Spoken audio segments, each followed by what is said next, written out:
I stepped out into the bright sunlight from the darkness of the movie house. I had only two things on my mind: Paul Newman and a ride home. I was wishing I looked like Paul Newman. He looks stout and I don't, but I guess my own looks aren't so bad. I have light brown, almost red hair, and greenish gray eyes.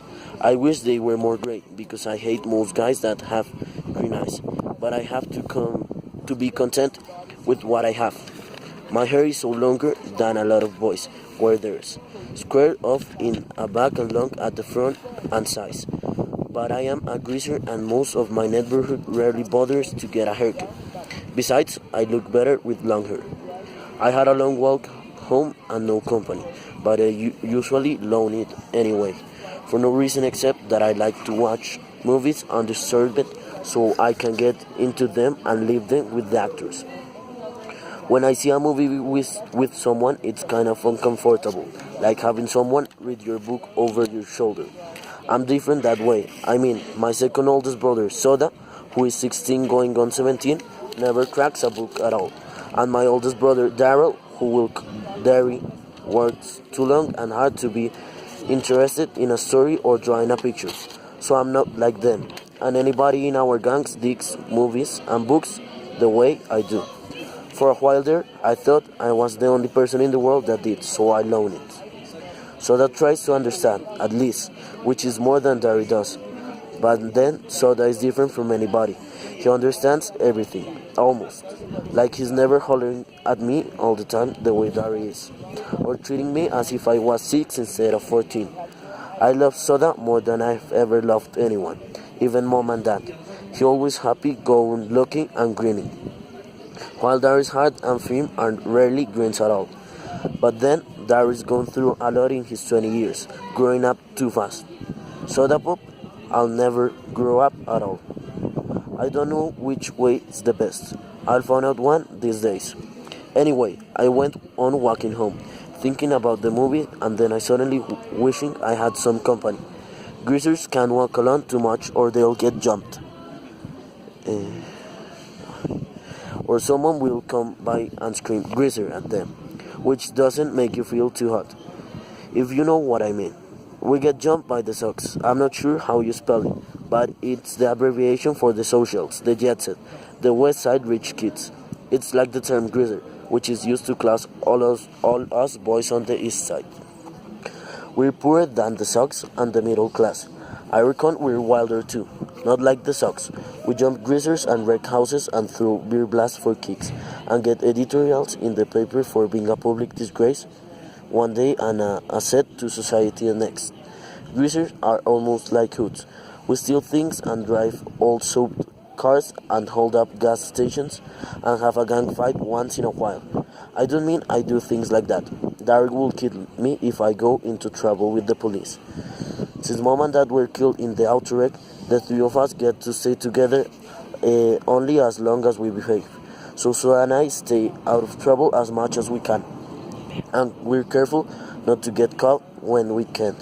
I only admit that most grazers do things like that, just like we swear our hair long and dress in blue jeans and t-shirts, or leave our shirt tails out and wear leather jackets and tennis shorts or boots. I'm not saying their socks or grazers are better. That's just the way things are. I could have waited to go to the movies until Dario Soda Pop got off work. They would have gone with me, or driving me there, or walk along. Although Soda just can't sit still long enough to enjoy a movie and they bore Derry to death.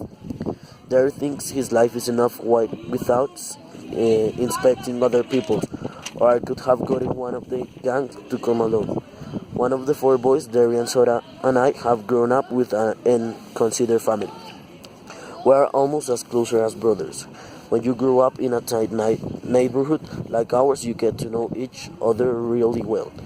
If I had to thought about it, I could have called Jerry and he would have come by me on his way home and picked me up. Or two Beat Matthews, one of our gang, who have come to get me in his car if I ask him. But sometimes I just don't use my head. It drives me brother Jerry nuts when I do stuff like that.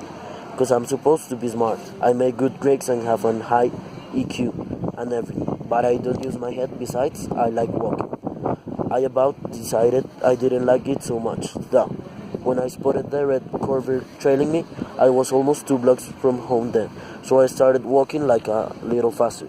I had never jumped, but I had seen Johnny after 4 Sox got hold of him, and it wasn't pretty. Johnny was scared of his own shadow after that. Johnny was 16 then. I knew it wasn't any use though. The fast walking, I meant, even before the Corvair pulled up beside me and 5 Sox got out. I got pretty scared. I'm a kind of small for 14, even though I have a good build, and those guys were bigger than me. I automatically hitched my thumbs in my jeans and slouched, wondering if I could get away if I made a break for it.